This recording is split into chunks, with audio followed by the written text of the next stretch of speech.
Hello दोस्तों, स्वागत है आपका the 7 habits of highly effective people book summary इन हिंदी में। दोस्तों, the 7 habits of highly effective people एक सेल्फ हेल्प बुक है जिसे स्टीफन आर कोवे ने 1989 में लिखा था। ये बुक एक इंटरनेशनल बेस्ट सेलर है।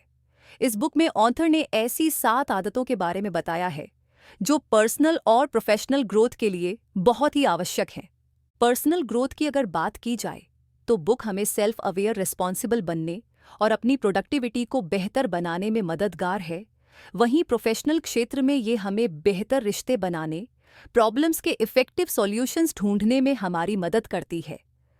स्टीफन आर कोवे 1932-2012 अमेरिकन शिक्षक, ऑथर और बिजनेसमैन थे। उन्हें उनकी पुस्तक दी 7 habits of highly effective people के लिए जाना जाता है। उन्होंने ब्रिघम यंग यूनिवर्सिटी से स्नातक की डिग्री, हार्वर्ड बिजनेस स्कूल से एमबीए और यूटा स्टेट यूनिवर्सिटी से डॉक्टरेट की डिग्री प्राप्त की। वह एक leading global training firm Franklin Covey के को-फाउंडर और उपाध्यक्ष थे। तो चलिए, बिना समय बर्बाद किए शुरू करते हैं the 7 habits of highly effective people book summary इन हिंदी और देखते हैं कि 7 हैबिट्स कौन कौन से हैं। हैबिट 1, बी प्रोएक्टिव, सक्रिय और सतर्क रहिए। ऑथर स्टीफन कोवे अपनी book the 7 habits of highly effective people में सबसे पहले जिस आदत के बारे में बात करते हैं वो है प्रोएक्टिव रहना, यानी सक्रिय रहना। प्रोएक्टिव रहने का मतलब है अपने जीवन और अपने कामों की जिम्मेदारी लेना। प्रोएक्टिव लोग अपनी प्रॉब्लम्स का दोष दूसरों को नहीं देते हैं, बल्कि वो अपने सपनों को पूरा करने की जिम्मेदारी खुद लेते हैं और उन्हें पूरा करने के लिए काम करते रहते हैं। जिम्मेदारी लेना। प्रोएक्टिव लोग ये बात समझते हैं कि जो कुछ भी उनके जीवन में हो रहा है उसे वह पूरी तरह से नियंत्रित नहीं कर सकते हैं, लेकिन उन सभी घटनाओं पर वो कैसे रिएक्ट करते हैं ये उनके कंट्रोल में है। ऐसे लोग परिस्थितियों के मोहताज न बनकर अपने भाग्य के निर्माता खुद बनते हैं। Empowerment through choice. प्रोएक्टिव होने का मतलब है ये समझना कि हमारे पास अपने रिएक्शन को चुनने की चॉइस है। हमें किसी भी घटना पर इम्पल्सिव या जल्दबाजी में कोई रिएक्शन नहीं देना है, बल्कि संयम और धैर्यपूर्वक सोच विचार करने के बाद ही अपना रिएक्शन देना है। अगर हम ऐसा कर पाए तो हमारे अंदर ये एहसास पैदा होगा कि हम अपने जीवन पर कंट्रोल रख सकते हैं, परिस्थितियों पर नियंत्रण रखें। प्रोएक्टिव होने का एक मतलब है कि जब हम किसी परेशानी में होते हैं तो उससे परेशान होने की जगह हम उसे कुछ सीखने और आगे बढ़ने के एक अवसर के रूप में देखें। परेशान होना या फिर परेशानी का डटकर सामना करना, दोनों ही ऐसे रिएक्शंस हैं जो हमारे कंट्रोल में हैं। हम चुनौतियों को स्वीकार करने और उनसे पार पाने का विकल्प चुन सकते हैं। Habit 2, begin with the and in mind, अंत को ध्यान में रखकर शुरुआत कीजिए। सेकंड हैबिट जिसका जिक्र स्टीफन कोवे अपनी किताब the 7 habits of highly effective people में करते हैं, वो है अपनी मंजिल का पता होना। हम तभी चलना शुरू कर सकते हैं जब हमें ये पता हो कि हमें जाना कहाँ है, अन्यथा चलने के कोई महत्व नहीं रह जाता। इस आदत के लिए 2 चीज़ें ज़रूरी हैं। पहला, अपने जीवन में स्पष्ट लक्ष्य का होना, और दूसरा, पर्सनल मिशन स्टेटमेंट बनाना कहती है कि चलना शुरू करने से पहले यह जानना ज़रूरी है कि आप कहाँ जा रहे हैं। इसका मतलब है स्पष्ट लक्ष्य निर्धारित करना और एक व्यक्तिगत मिशन वक्तव्य बनाना। जब आपको ये पता होगा कि आप जीवन में क्या हासिल करना चाहते हैं, तो आपके सफल होने की अधिक संभावना है। स्पष्ट लक्ष्य। स्पष्ट लक्ष्य, क्लियर गोल निर्धारित करने का मतलब यह है कि आपके goals specific, measurable, achievable, relevant और टाइम बाउंड होने चाहिए। इससे हमें अपने गोल्स पर फोकस्ड और मोटिवेटेड रहने में मदद मिलती है। Personal mission statement. Personal mission statement हमें बताता है कि हम जीवन में क्या हासिल करना चाहते हैं। इससे हमें फोकस्ड और मोटिवेटेड रहने में मदद मिलती है और यह हमारी वैल्यूज़ के अनुरूप निर्णय लेने में हमारी मदद करता है। पर्सनल मिशन स्टेटमेंट लिखने के लिए ऑथर ने हमें कुछ टिप्स दी हैं जो इस प्रकार हैं। Be specific. साफ शब्दों में लिखें कि आप अपने जीवन में क्या हासिल करना चाहते हैं और आपकी नैतिक वैल्यूज़ क्या हैं। B concise. मिशन स्टेटमेंट कोई बहुत बहुत लंबा चौड़ा डॉक्यूमेंट नहीं है, इसलिए इसका संक्षिप्त और सटीक होना जरूरी है। B positive. मिशन स्टेटमेंट ऐसा होना चाहिए जो आपको मोटिवेट और इंस्पायर कर सके, इसलिए इसका पॉजिटिव होना भी जरूरी है। Be realistic. ऐसा ना हो कि आप मिशन स्टेटमेंट में इतनी एम्बिशियस चीजें लिखे दें जो कि हासिल ही न की जा सकें। इसलिए इसमें सिर्फ वही चीजें लिखें जो हासिल करने योग्य हों। जब आपको ये पता होगा कि आप अपने जीवन में क्या हासिल करना चाहते हैं, तो आप अपने गोल्स के अनुरूप निर्णय ले सकते हैं। जिस एक बार आपको ये क्लैरिटी होगी, तो आप अपने जीवन में लिए जाने वाले हर निर्णय का मूल्यांकन इस आधार पर कर सकते हैं कि इससे आपको अपने गोल तक पहुंचने में मदद मिलेगी या नहीं। उदाहरण के लिए, अगर आप वेट लॉस करना चाहते हैं, तो आप अपने खाने को इस आधार पर चुन सकते हैं कि इससे आपको अपने गोल यानी वेट लॉस करने में मदद मिलेगी या नहीं। दूसरी ओर, अगर आपके पास अपने गोल्स को लेकर क्लैरिटी नहीं है, तो आप इम्पल्सिव डिसीजन लेंगे क्योंकि आपके पास अपनी पसंद का मूल्यांकन करने के लिए कुछ नहीं होगा। उदाहरण के लिए, अगर वजन कम करना जैसा आपका कोई गोल नहीं है, तो आपके सामने जो भी आएगा, आप बिना सोचे समझे वह खा लेंगे क्योंकि आप अपनी पसंद के परिणामों के बारे में नहीं सोचेंगे। अपने गोल्स के बारे में क्लैरिटी रखने से हमें बेहतर निर्णय लेने और उन्हें पाने में मदद मिल सकती है। Habit 3 put first things first. जरूरी कार्यों को प्राथमिकता दें। स्टीफन कोवे अपनी book the 7 habits of highly effective people में लोगों को पर्सनल और प्रोफेशनल लाइफ को बेहतर बनाने के लिए जिन 7 आदतों का जिक्र करते हैं, उसमें हैबिट 3 को सबसे ज्यादा जरूरी हैबिट्स में एक माना गया है, क्योंकि ये बाकी सभी हैबिट्स की नींव है। ये हैबिट अपने काम को प्रायोरिटाइज करने के बारे में है, मतलब उन काम को पहले करना जो हमारे लिए सबसे ज्यादा जरूरी हैं। इसका एक मतलब यह भी है कि जीगे जरूरी कामों को खुद न करके उन्हें डेलीगेट करके दूसरों से कराना। ऐसा करने के लिए हमें अपने सबसे ज्यादा कामों के लिए टाइम फिक्स करना होगा और अपने शेड्यूल पर टिके भी रहना होगा।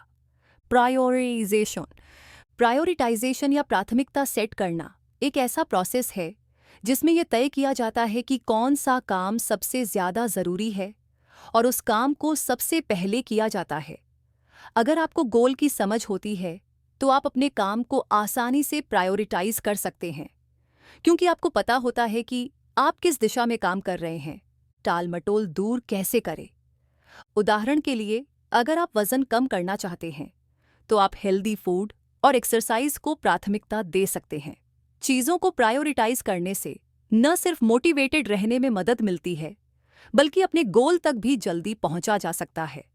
दूसरी ओर, अगर आपके पास कोई स्पेसिफिक गोल नहीं है, तो आप अपने काम को प्रायोरिटाइज भी नहीं पाएंगे, क्योंकि ऐसी स्थिति में आपको ये पता ही नहीं होगा कि आपके लिए सबसे ज्यादा जरूरी क्या है, और आप ऐसी चीजों पर समय बर्बाद कर सकते हैं जो जरूरी नहीं है। Time management matrix. अपने काम को प्रायोरिटाइज करने के लिए ऑथर हमें टाइम मैनेजमेंट मैट्रिक्स के बारे में बताते हैं, जो हमारे कामों को 4 कैटेगरीज में डिवाइड करती है। Urgent and important, not urgent but important, urgent but not important और not urgent and not important. अगर हम इस टाइम मैट्रिक्स को फॉलो करके अपने काम को इस तरह समझदारी से अरेंज कर पाए, तो हम अपने काम को उनकी इम्पॉर्टेंस के हिसाब से समय देकर अपनी खुद की प्रोडक्टिविटी को बेहतर बना सकते हैं। अर्जेंट एंड इम्पॉर्टेंट, ये ऐसे काम हैं जिन पर हमें इमीडिएट एक्शन लेना चाहिए, क्योंकि ये एक निर्धारित समय सीमा के अंदर ही पूरे हैं, जैसे कि कोई इमरजेंसी या time bound projects. Not urgent but important, ये ऐसे काम हैं जो जरूरी तो हैं लेकिन उनके लिए समय की कोई सीमा नहीं है, जैसे कि काम की प्लानिंग करना, रिलेशनशिप बनना और personal development. Urgent but not important, ये ऐसे काम हैं जो हमें अर्जेंट लगते हैं, लेकिन इनका हमारे गोल्स से कोई लेना देना नहीं है, क्योंकि इन्हें करने या नहीं करने का असर हमारे गोल्स पर नहीं पड़ेगा, जैसे इंटरप्शंस, कॉल्स, ईमेल्स, मीटिंग इत्यादि। Not urgent and not important, ये ऐसे काम हैं जो हमारा टाइम वेस्ट करते हैं और हमारी प्रोडक्टिविटी को बेकार करते हैं, जैसे टीवी, सोशल मीडिया इत्यादि। टाइम मैनेजमेंट की जरूरत। अगर हम गौर करें तो टाइम यानी समय एक लिमिटेड रिसोर्स है और इसे सही ढंग से मैनेज करके हम अपनी प्रोडक्टिविटी को बढ़ा सकते हैं। हैबिट 3 सिखाती है कि हमें ऐसे कामों पर समय बिताना चाहिए जो हमारे लिए ज़रूरी हैं और जिन्हें करने से हम अपने गोल्स तक पहुंचने में मदद मिलेगी। इतना ही नहीं, हम अपने टाइम को बेहतर ढंग से मैनेज करके अपने स्ट्रेस को कम कर सकते हैं और एक वर्क लाइफ बैलेंस हासिल कर सकते हैं। हैबिट 4, थिंक विन विन, सबकी जीत के बारे में सोचें।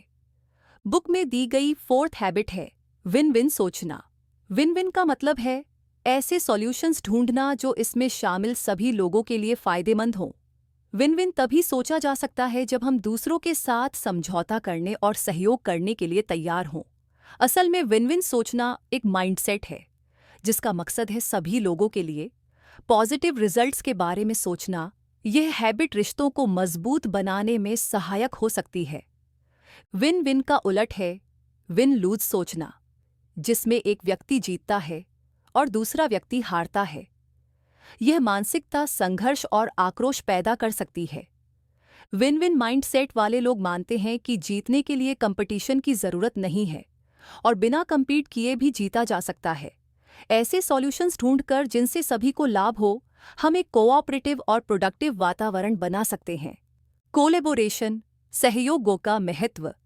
हैबिट 4 कहती है कि गोल्स को हासिल करने के लिए अक्सर सहयोग की जरूरत पड़ती है। विन विन माइंडसेट को अपनाकर हम बेहतर तरह से बात करना सीख सकते हैं, एक अच्छे लिसनर बन सकते हैं और दूसरों को अच्छे ढंग से समझ सकते हैं। इस कोलैबोरेटिव अप्रोच से पॉजिटिव और प्रोडक्टिव वातावरण बनाने में मदद मिलती है। सकारात्मक रिश्ते। विन विन माइंडसेट रिश्तों के लिए भी बहुत मददगार साबित होती है और इससे रिश्तों में सकारात्मकता और मजबूती आती है। जब हम ऐसे सॉल्यूशंस ढूंढते हैं जो सबके लिए फायदेमंद हो, तो इससे विश्वास और सम्मान बढ़ता है। इससे ओपन कम्युनिकेशन को और कोलैबोरेटिव अप्रोच को बढ़ावा मिलता है। Habit 5, seek first to understand then to be understood. पहले समझने की कोशिश करो, फिर समझे जाने की।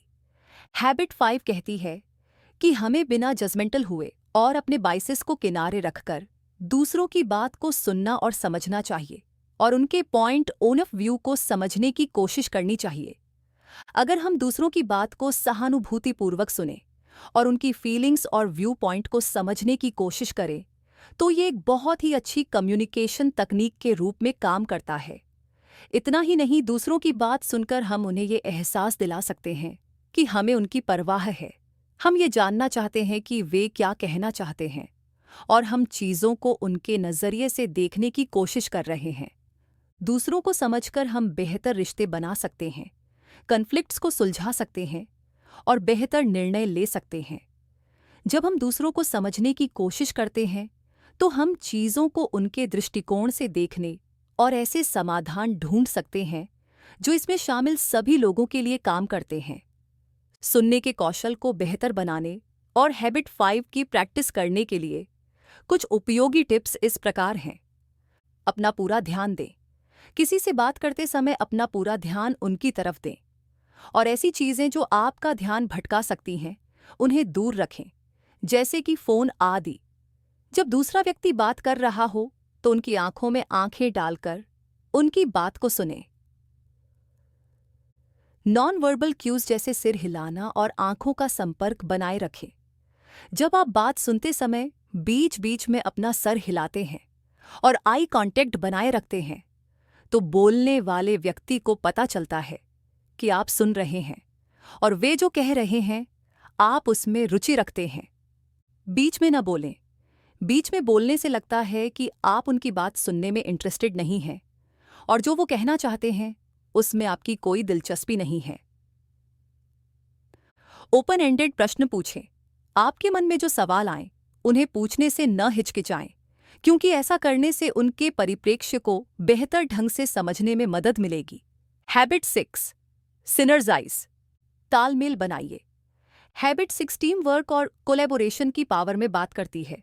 इस हैबिट वाले लोग मानते हैं कि किन्हीं दो चीज़ों को जोड़ ढाकर जो टोटल आता है, वह जुड़ाने वाली इंडिविजुअल चीज़ों से हमेशा बड़ा होता है।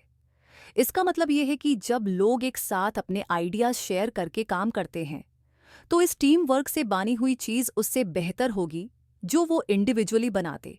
सिनर्जी एक ऐसा संयुक्त प्रयास है जिससे बेहतर परिणाम मिलते हैं।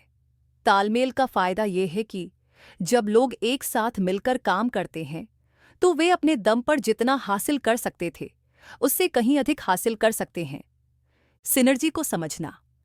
सिनर्जी म्यूचुअल डिपेंडेंस के प्रिंसिपल पर आधारित है।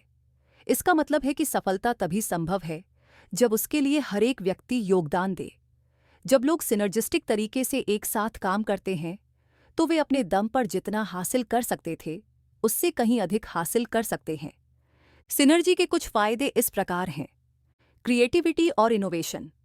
किसी टीम में जब अलग अलग बैकग्राउंड और अलग अलग तरह के एक्सपीरियंस वाले लोग एक साथ आते हैं तो उनका टीम आउटपुट क्रिएटिव और इनोवेटिव होता है। बेहतर समस्या समाधान। जब लोग एक साथ काम करते हैं तो वे समस्याओं का समाधान करने के लिए अपना अपन अनुभव और ज्ञान शेयर कर सकते हैं जिससे समस्या को जल्दी हल किया जा सकता है। बेहतर निर्णय लेने की क्षमता। अलग अलग दृष्टिकोण वाले लोग किसी मुद्दे के सभी पक्षों पर विचार करके बेहतर निर्णय ले सकते हैं। उत्पादकता में वृद्धि। जब लोग एक साथ काम करते हैं तो वे काम और जिम्मेदारियों को आपस में शेयर कर सकते हैं जिससे उनकी प्रोडक्टिविटी बढ़ती है। बेहतर कम्युनिकेशन। जब लोग एक साथ काम करते हैं तो उन्हें अपने काम को पूरा करने के लिए एक दूसरे से प्रभावी ढंग से संवाद करने की आवश्यकता होती है जिससे उनकी कम्युनिकेशन स्किल्स बेहतर बनती हैं। हैबिट 7 टीथ शार्पन द 100 कौशल विकसित करते रहिए। स्टीवन कोवे जिस 7th हैबिट का जिक्र अपनी बुक में करते हैं वो है शार्पन योर 100, जिसका मतलब है कि जीवन के विभिन्न क्षेत्रों जैसी कि शारीरिक, मानसिक, भावनात्मक और आध्यात्मिक में खुद का ख्याल रखना। ऐसा करके हम जीवन का बेहतर ढंग से सामना कर सकते हैं और एक खुशहाल जीवन जी सकते हैं। सेल्फ रिन्यूअल क्यों जरूरी है?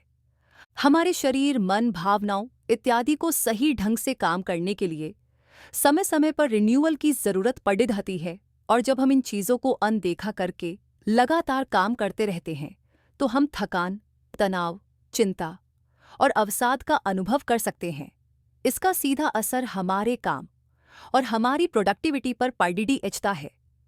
शारीरिक सेल्फ रिन्यूअल के लिए स्वस्थ भोजन करना, पर्याप्त नींद लेना और नियमित व्यायाम करना जरूरी है। मानसिक सेल्फ रिन्यूअल में पढ़ना, नई चीजें सीखना, रेस्ट करना और ध्यान के लिए समय निकालना शामिल है। इमोशनल सेल्फ रिन्यूअल में अपने प्रियजनों के साथ समय बिताना, अपने पसंदीदा काम करना और अपनी भावनाओं को स्वस्थ तरीके से व्यक्त करना शामिल है। स्पिरिचुअल सेल्फ रिन्यूअल में अपने फेथ के साथ जुड़ना, कृतज्ञता का अभ्यास करना और नेचर के साथ समय बिताना शामिल है। एक संतुलित और स्वस्थ जीवन शैली के लिए कुछ टिप्स इस प्रकार हैं। डेली अपने लिए समय निकालें। एक अच्छे जीवन के लिए जरूरी है कि आप रोज अपने लिए समय निकालें और अलग अलग एक्टिविटीज जैसे कि योग सीखना, टहलना, किताब पढ़ना या प्रियजनों के साथ समय बिताना आदि कर सकते हैं। स्वस्थ भोजन। अच्छा और स्वस्थ भोजन जैसे कि फल, सब्जियां और साबुत अनाज प्रचुर मात्रा में खाएं। प्रोसेस्ड फूड प्रोडक्ट्स, शर्करा युक्त पेय और अनहेल्दी फैट को कम खाएं। पर्याप्त नींद लें। विभिन्न साइंटिफिक स्टडीज कहती हैं कि एडल्ट्स को रोज 7-8 घंटे की नींद अवश्य लेनी चाहिए और आप भी ऐसा जरूर करें। नियमित रूप से व्यायाम करें। एक ऐसा रूटीन बनाएं जिसमें आपको हफ्ते में 3-4 दिन कम से कम 30 मिनट एक्सरसाइज कर का समय मिले। आराम करें और तनाव को दूर रखें। आराम करने से भी तनाव को फायदा मिल सकता है। इसके अलावा भी आप गर्म स्नान करके, संगीत सुनकर या प्रकृति के साथ समय बिताकर तनाव को दूर कर सकते हैं। प्रियजनों के साथ समय बिताएं। जीवन में प्रियजनों जैसा कोई भी नहीं है, इसलिए उनके साथ जितना हो सके समय बिताएं, क्योंकि सामाजिक मेलजोल हमारे शारीरिक और मानसिक स्वास्थ्य के लिए जरूरी है। सारांश। तो दोस्तों, ये थी the 7 habits of highly effective people book, summary इन हिंदी में। दोस्तों, इस आर्टिकल में दी गई सभी आदतें आपके पर्सनल और प्रोफेशनल डेवलपमेंट में सहायक हो सकती हैं। जैसे कि अगर आप अच्छा खाना खाएंगे और नियमित व्यायाम करेंगे तो आपके शारीरिक स्वास्थ्य में सुधार हो सकता है, जिससे आपका एनर्जी लेवल बढ़ेगा। आप अपने काम पर बेहतर फोकस कर पाएंगे और साथ ही साथ आपका इम्यून सिस्टम भी बेहतर बनेगा। अगर आप पढ़ने और कुछ नया सीखने की आदत डाल लेते हैं तो आपकी नॉलेज इंप्रूव होगी और साथ ही साथ आपकी स्किल्स भी डेवलप होंगी, जिससे आपको करियर में आगे बढ़ने में मदद मिलेगी। मेडिटेशन और अपने प्रियजनों के साथ समय बिताने से आपका स्ट्रेस लेवल कम होगा, जिससे आप एक खुशहाल जीवन जी सकते हैं। दोस्तों, आप भी इन आदतों को अपने जीवन में जरूर शामिल करने का प्रयास कीजिए। जरूरी नहीं कि आप सभी आदतों को एक साथ अपने जीवन में शामिल करें। आप छोटी शुरुआत करके आगे बढ़ सकते हैं। अच्छी आदतें कैसे अपनाएं? दोस्तों, इन आदतों को अपने जीवन में शामिल करके आपके जीवन में भी पॉजिटिव बदलाव आ सकता है। समय के साथ आप अधिक स्वस्थ, अधिक जानकार, अधिक भावनात्मक रूप से संतुलित और खुद से बेहतर तरह से जुड़ पाएंगे। इतना ही नहीं, आप अपने करियर में भी अधिक उत्पादक और सफल होंगे। दोस्तों, एक अच्छा जीवन जीने के लिए आप भी आज से ही इन आदतों का अभ्यास शुरू करें। दोस्तों, आशा है कि ये बुक समरी आपको पसंद आई होगी। इसे अपने फैमिली और फ्रेंड्स के साथ शेयर करें, जिससे वो भी कुछ नया सीख सके। समरी को पूरा पढ़ने के लिए धन्यवाद। अक्सर पूछे जाने वाले प्रश्न। अत्यधिक प्रभावी लोगों की 7 आदतें क्या हैं और उनका क्या मतलब है? अत्यधिक प्रभावी लोगों की 7 आदतें हैं। आदत 1, सक्रिय रहें, आप प्रभारी हैं। आदत 2, अंत को ध्यान में रखकर शुरुआत करें, एक योजना बनाएं। आदत 3, पहले चीजें पहले रखो, पहले काम करो, फिर खेलो। आदत 4, जीत जीत सोचो, हर कोई जीत सकता है। आदत 5, पहले समझने की कोशिश करें, फिर समझे जाने की, बात करने से पहले सुने। आदत 6, तालमेल बिठाना, साथ में रहना बेहतर है। आदत 7, आरी को तेज करे, खुद को अपडेट करते रहे। मुझे अत्यधिक प्रभावी लोगों की 7 आदतें क्यों पढ़नी चाहिए? आपको अत्यधिक प्रभावी लोगों की 7 आदतें कई कारणों से पढ़नी चाहिए, जिनमें से कुछ नीचे दिए गए हैं। पर्सनल डेवलपमेंट और ग्रोथ। पुस्तक व्यक्तिगत विकास और विकास के लिए एक व्यापक रूपरेखा प्रदान करती है, जो व्यक्तियों को अपने जीवन में अधिक प्रभावी, उद्देश्यपूर्ण और पूर्ण बनने में सक्षम बनाती है। 7 आदतों का अभ्यास करके आप अधिक सक्रिय, लक्ष्य उन्मुख और सफल व्यक्ति बन सकते हैं। बेहतर रिश्ते। किताब विश्वास, सम्मान और सहानुभूति के आधार पर मजबूत रिश्ते बनाने के महत्व पर जोर देती है। समझे जाने से पहले दूसरों को समझने की आदत का अभ्यास करके आप अपने संचार कौशल में सुधार कर सकते हैं और अपने आसपास के लोगों के साथ मजबूत संबंध बना सकते हैं। बेहतर प्रोडक्टिविटी। पुस्तक आपके मूल्यों और लक्ष्यों के आधार पर आपके समय और ऊर्जा को प्राथमिकता देने के तरीके पर व्यावहारिक सलाह प्रदान करती है। पहले चीजों को पहले रखने की आदत का अभ्यास करके आप अधिक उत्पादक और केंद्रित बन सकते हैं और अपने व्यक्तिगत और व्यावसायिक जीवन में अधिक सफलता प्राप्त कर सकते हैं। Universal principles. 7 आदतें सार्वभौमिक सिद्धांतों पर आधारित हैं, जो परिवार, कार्य और समुदाय सहित जीवन के सभी क्षेत्रों पर लागू होती हैं। इन आदतों का अभ्यास करके आप मूल्यों और सिद्धांतों की एक मजबूत नींव विकसित कर सकते हैं, जो आपके जीवन के सभी पहलुओं में आपके कार्यों और निर्णयों का मार्गदर्शन करेंगे। Timeless wisdom. अत्यधिक प्रभावी लोगों की 7 आदतें व्यक्तिगत विकास के क्षेत्र में एक क्लासिक बन गई हैं और दुनिया भर के लाखों लोगों को अपने जीवन में सुधार करने के लिए प्रेरित किया है। पुस्तक कालातीत ज्ञान और व्यावहारिक सलाह प्रदान करती है, जो आज भी प्रासंगिक और मूल्यवान है। कुल मिलाकर, अत्यधिक प्रभावी लोगों की 7 आदतें किसी के लिए भी एक मूल्यवान संसाधन है, जो अपने व्यक्तिगत और व्यावसायिक जीवन में सुधार करना चाहता है और चरित्र और सिद्धांतों को विकसित करना चाहता है, जो अधिक सफलता और खुशी की ओर ले जाता है। What is the main purpose of the 7 habits? अत्यधिक प्रभावी लोगों की 7 आदतें का मुख्य उद्देश्य व्यक्तिगत और व्यावसायिक विकास के लिए एक व्यापक रूपरेखा प्रदान करना है, जो व्यक्तियों को अपने जीवन में अधिक प्रभावी, उद्देश्यपूर्ण और पूर्ण बनने में सक्षम बनाता है। पुस्तक मजबूत संबंधों के निर्माण, व्यक्तिगत मूल्यों और लक्ष्यों को स्पष्ट करने और निरंतर सीखने और आत्म प्रतिबिंब के माध्यम से स्वयं को सुधारने के महत्व पर जोर देती है। What I learned from 7 Habits of Highly Effective People। अत्यधिक प्रभावी लोगों की 7 आदतें की प्रमुख सीख ये है कि सफलता केवल बाहरी लक्ष्यों को प्राप्त करने के बारे में नहीं है, बल्कि आंतरिक गुणों और चरित्र को विकसित करने के बारे में है, जो हमें एक पूर्ण और सार्थक जीवन जीने में सक्षम बनाती है। What is the first habit of 7 Habits Summary? The 7 Habits of Highly Effective People Book। Summary इन हिंदी की पहली आदत है सक्रिय रहें। यह आदत आपके जीवन और कार्यों की जिम्मेदारी लेने के बारे में है, न कि बाहरी परिस्थितियों या अन्य लोगों के व्यवहार से नियंत्रित होने के लिए। कोवे के अनुसार सक्रिय व्यक्ति अपनी ऊर्जा को उन चीज़ों पर केंद्रित करते हैं जिन्हें वे नियंत्रित कर सकते हैं, जैसे कि उनके दृष्टिकोण, विश्वास और कार्य, बजाय उन चीज़ों पर जिन्हें वे नियंत्रित नहीं कर सकते हैं, जैसे कि अन्य लोगों की राय या मौसम।